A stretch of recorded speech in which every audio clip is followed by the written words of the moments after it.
We've got balls.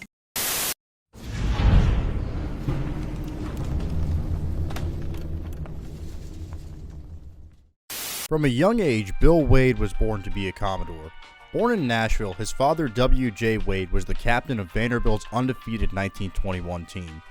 Wade began attending Vanderbilt himself in the late 1940s and was the team's starting quarterback by 1950, leading them on a 4-game winning streak to begin the season, even leading them past 12th-ranked Alabama in the third week of the season. The Commodores entered their 5th game as the 13th-ranked team in the nation, but lost to Florida 31-27 and fell out of the top 25. And despite victories over Arkansas and Chattanooga following their first loss, things completely fell off the rails when they were blown out by LSU and proceeded to drop 3 of their final 4 games, including a 43-0 loss to 9th-ranked Tennessee, bringing a disappointing end to what began as a promising season. In 1951, Wade returned as the Commodores' starting quarterback and once again led them to a hot start, winning 3 of their first 4 games, but a 2-game losing streak midway through the season dropped them to a 500 record. But despite valiant efforts against Tulane and top-ranked Tennessee, Vandy finished the season unranked and with a record of 6-5. Despite an underwhelming performance by his team, Wade was named SEC Player of the Year thanks to a 1,600-yard and 13-touchdown performance. He was also named a second-team All-American, but for the second year in a row, he failed to even place as a top 10 Heisman finalist. The Los Angeles Rams had long been established as one of the league's best teams, coming off of 3 consecutive division titles and championship appearances from 1949 to 1951, reaching the pinnacle on their 3rd attempt. They sported one of the game's top offenses, led by Hall of Famers Norm Van Brocklin and Crazy Legs Hirsch. In fact, the unit was so good, they were almost able to completely cancel out one of the league's worst defenses. The Rams' selection of Wade remains a bit questionable to this day because of the team being led by Van Brocklin, who at the time was only 26 and had already built an impressive resume in just a few short seasons. So for the franchise to invest in yet another quarterback instead of perhaps a defensive player seems a bit puzzling. That being said, the selection of Wade didn't do much to affect Van Brocklin's position as the Rams' starting quarterback, at least early on, considering the fact that Wade didn't join the team until 1954 due to his military service obligations. During Wade's absence, the Rams ended their streak of division championships. However, Van Brocklin continued to lead one of the league's most dominant offenses with perhaps his best season in Los Angeles coming in 1953, following the retirement of Bob Waterfield, who had played quarterback in tandem with Van Brocklin up to that point. When Wade joined the Rams, Van Brocklin continued to man his post as the team's franchise quarterback, and in 1955, he led them to their final championship appearance of the pre-Super Bowl era, when they lost to Otto Graham and the Browns 38-14. It wasn't until 1956, nearly 5 years after being drafted, that Wade finally received a role in the Rams' offense. Meanwhile, Van Brocklin took more of a secondary role. However, the Dutchman didn't care for his new position, and after the Rams' first sub-500 finish in over a decade, Van Brocklin gave the franchise an ultimatum: either play him the whole time or trade him, and if he didn't lead the team to a championship in 1957, they could trade him away. The coaching staff agreed and returned the starting job to him, in turn relegating Wade to the bench.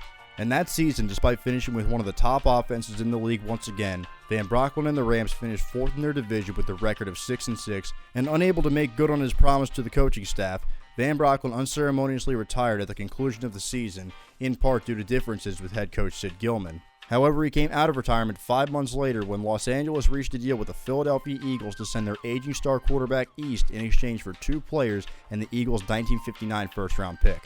Now uncontested as the Rams signal caller, Wade led his squad to a respectable 8-4 record with a second-place finish in the West, while also leading the league in both yards and interceptions, the latter proving costly as Wade threw a total of 10 interceptions over a span of 2 games early in the season, which served as their only consecutive losses that year, thus ending up as a major factor in them missing the postseason, finishing just 1 game behind the eventual champion Baltimore Colts.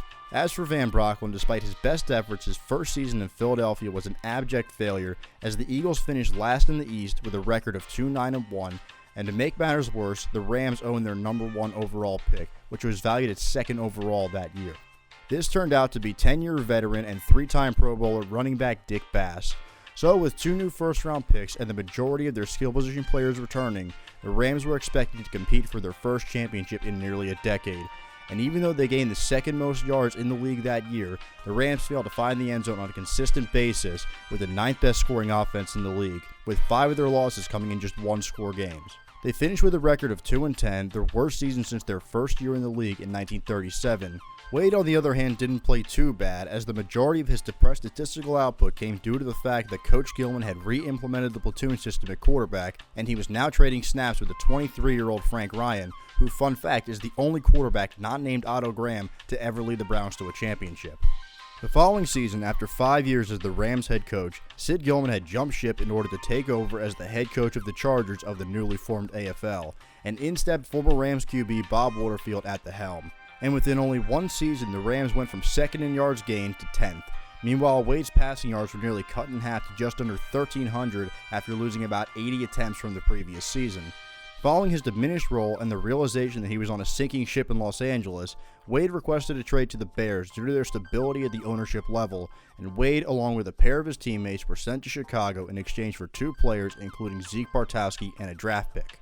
In his first season with the Bears, Wade traded snaps with veteran Ed Brown, but due to an increase in attempts and the newly implemented 14-game season, Wade had one of the most productive seasons of his career, passing for 22 touchdowns and leading the league with a quarterback rating of 93.7. This was also in no small part due to the impact of rookie tight end Mike Ditka, who was on the receiving end of 11 of Wade's touchdown passes. Perhaps the biggest game of the season for Wade came against his former team at Wrigley Field. The Rams entered the final frame down 2 scores, but 2 long Zeke Bartowski touchdowns later, and the Rams were up 24-21 late in the game. With the final moments approaching, Wade completed a 23-yard pass to reach the Bears' own 45-yard line, and 2 plays later, he hit halfback Willie Gilmore over the middle for a 55-yard touchdown pass to put the Bears up 28-24 with around 2 minutes remaining.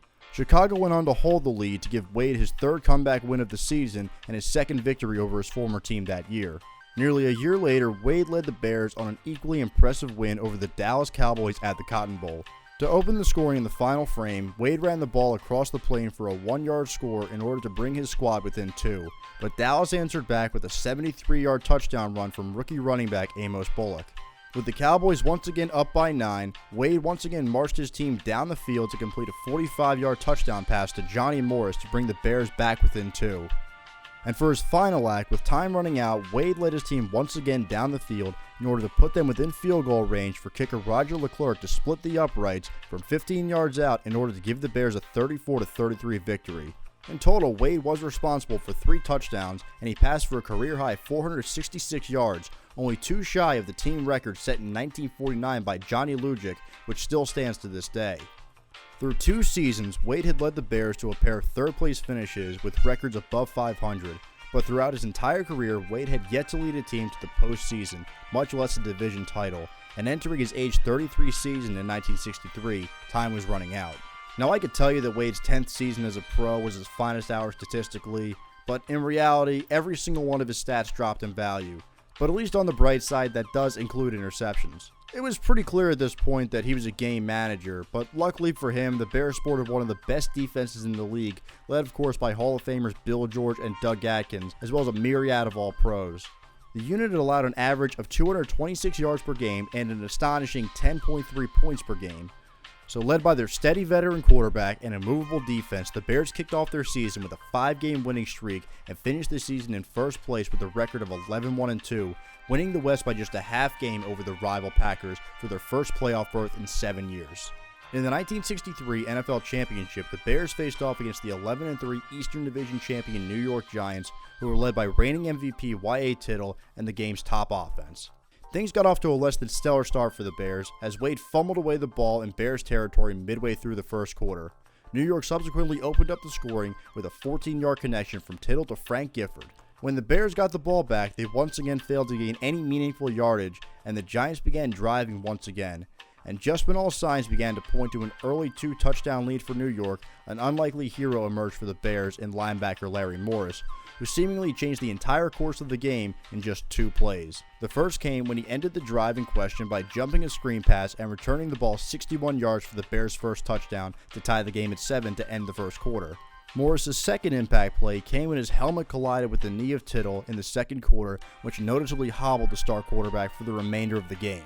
Still, the Giants finished the drive with 3 points and the lead, but the Giants' offense stagnated from there for the remainder of the first half as Tittle was knocked out for 2 drives thanks to another shot to the knee.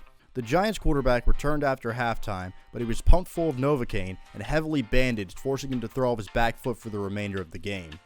This caused him to throw another costly interception late in the third quarter to set Chicago up for a short touchdown run in order to take a 14-10 lead, and that's where things stayed as the MVP ended the game throwing 5 interceptions, with the final one being intercepted in the end zone on the final play of the game.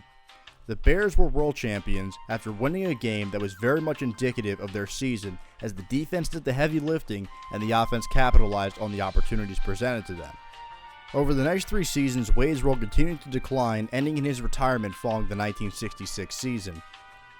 He then joined the Bears staff as the team's quarterback coach and was initially called upon to replace George Halas as the team's head coach, but Wade had a job waiting for him at Third National Bank in Nashville, and his father's dying request was for his son to take care of his mother and to not go into coaching. So Wade called Halas and declined the job, and the next day defensive coordinator Jim Dooley was named the head coach of the Chicago Bears.